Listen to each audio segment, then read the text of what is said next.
A bone-deep chill gripped my trembling frame, the acrid stench of burning wax and something faintly rotten clawed at my senses, and a low, guttural whisper, harsh and otherworldly, slithered into my ears as the room pulsed with shadows that twisted like living things. I heard it clearly. God spoke to me. When a radiant figure loomed over my bed, its eyes blazing with a furious light, and a voice, deep, commanding, yet laced with a sinister edge, commanded me to surrender my will, my heart shattered into a maelstrom of awe, forbidden fear, and a nauseating suspicion that this divine call might be a trap. This secret, a twisted vortex of revelation, doubt, and a darkness that haunts me, dragging me through nights of fevered visions where celestial voices turn to mocking laughter and sweat-soaked dread where I wake gasping, has unraveled my soul. Don't look away, this isn't just any story.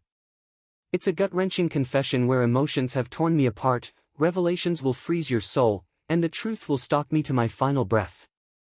I'm a woman ensnared by a voice from above, marked by an encounter that defies reason, something others might call a descent into divine madness. Journey with me. This tale grips you with unrelenting force, holds you captive until the last echo fades, and shatters everything you know about faith, obedience, and the eerie unknown. I live in a weathered cottage in Providence, where the damp scent of mossy stone mingles with the sour tang of old incense and the faint metallic whiff of rusted church bells, surrounded by scattered hymnals with torn pages and cryptic sketches etched into the walls. I'm 58, a former Sunday school teacher whose voice once guided prayers, now hoarse with terror and trembling with the weight of my experience, my mind a battlefield of fading piety and growing unease. For 20 years, I've been with my brother, Paul, a 61-year-old carpenter whose steady hands once built altars, but his growing skepticism and my spiraling visions have carved a rift between us.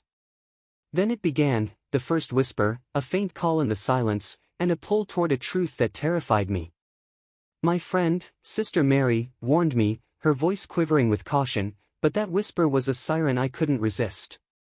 It was a foggy night in February, the air thick with mist, pierced by the toll of distant bells and the pungent smell of wet earth seeping through the cracks, mingled with the creak of the cottage's sagging floorboards.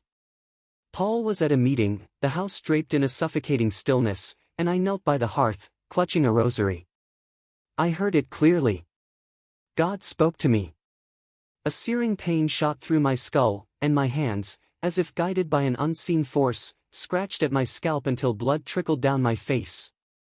I froze, panic seizing my chest, blood pounding in my ears. A voice, majestic yet menacing, declared, "You are mine," and a shadow pulsed in the flames. Was it divine?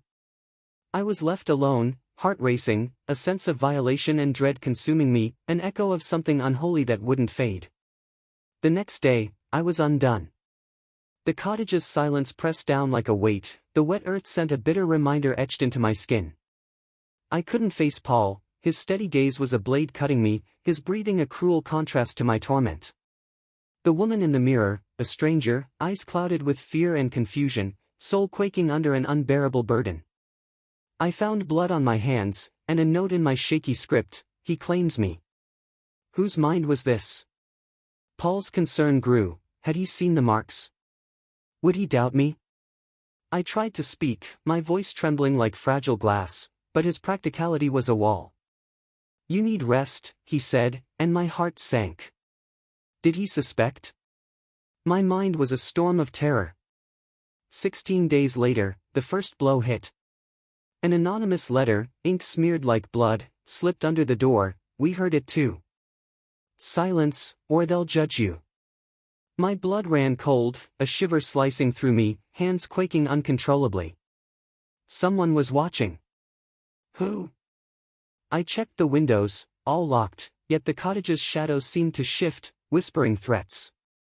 I confronted Sister Mary at the chapel, hands shaking under the stained glass, the chill biting my skin. What did I hear? I whispered, voice fractured with terror. She paled, eyes wide. "It's not God," she murmured.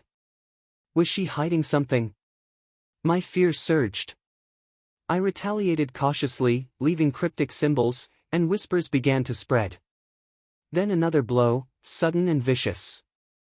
A second letter, tucked in a hymnal, "Ask Father Gregory. He knows the source." Father Gregory? My pulse raced.